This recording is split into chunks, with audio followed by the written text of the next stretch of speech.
I want to take a moment and talk about Jesus Christ.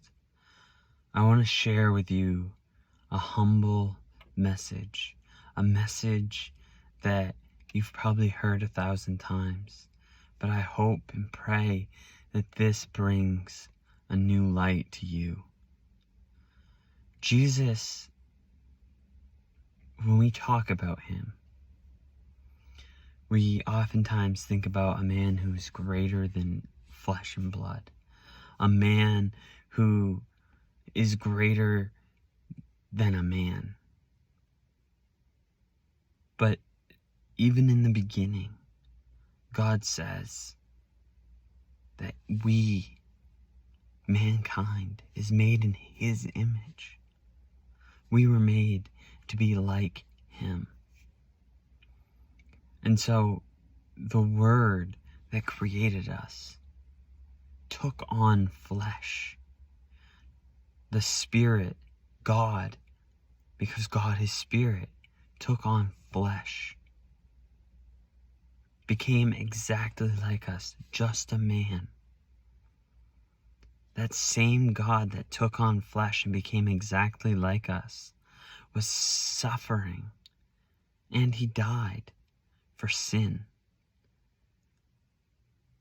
And I don't say this to belittle Jesus. I don't say this to make him seem like something that's less than God, because he is God. But what I say this as is for you to have an understanding that Jesus got sad. Jesus got angry. We even see some of these emotions throughout the scripture, throughout the New Testament and the Gospels, that Jesus weeps for his friends. Jesus gets angry in the temple. But we see this anger, we see these emotions expressed in the proper way. We see these emotions shown to us through the example.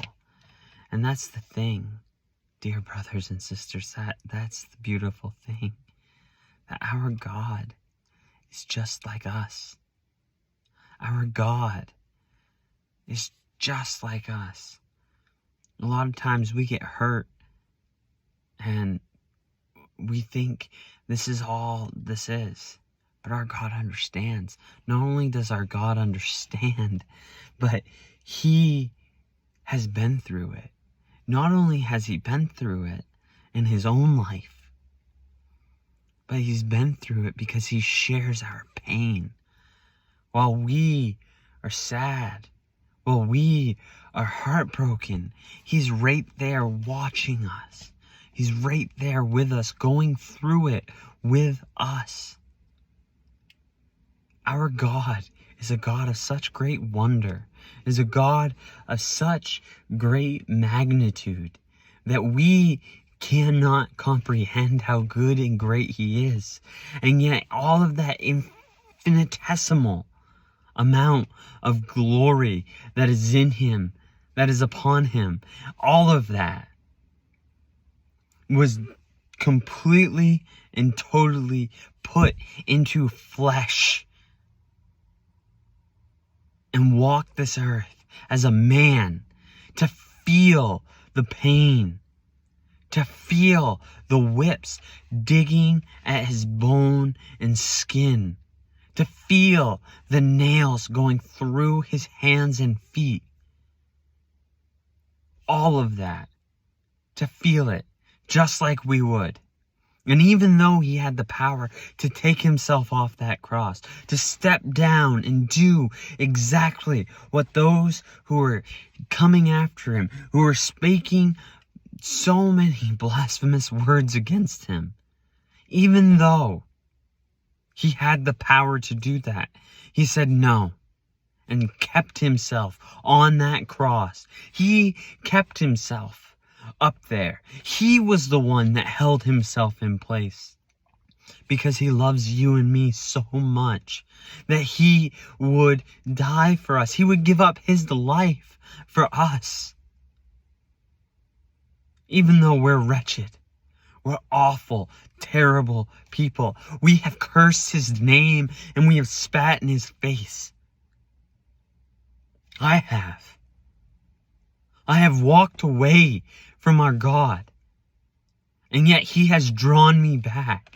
Just like the prodigal son who went and spent all of his inheritance wastefully, gave it away to enemies of my people, lived in squalor.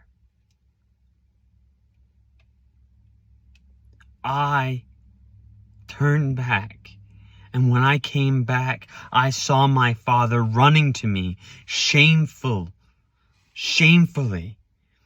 not caring about how it looked, but showing me his grace and his glory of how much he loves me.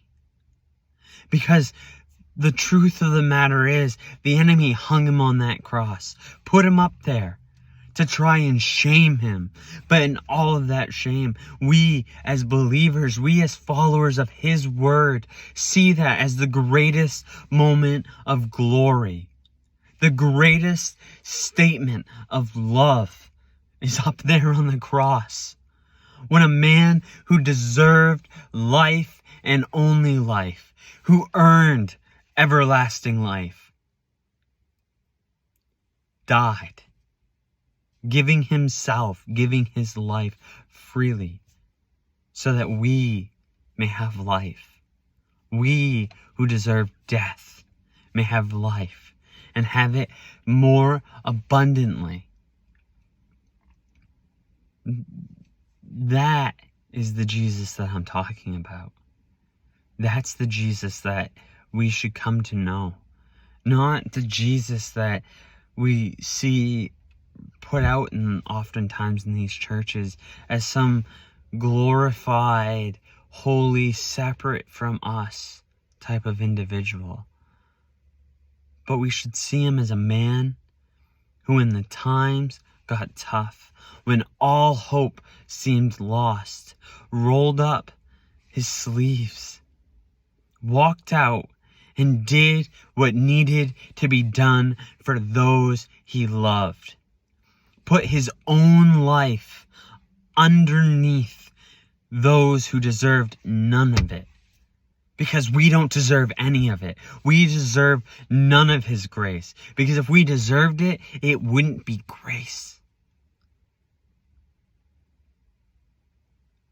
And so, then we come, we hear these words, we see this, and then we are out and about and we get so afraid. But why? Why do I get so afraid sometimes to share the gospel? Why am I terrified to share his message? And that's when we recognize that's the enemy, trying to trip us up, trying to keep us, to conceal the glory. But you, brothers and sisters, you are a city on a hill that cannot be hid. You can speak and shine glory, shine his glory in the darkness. Because behold, those walking in darkness have seen a great light.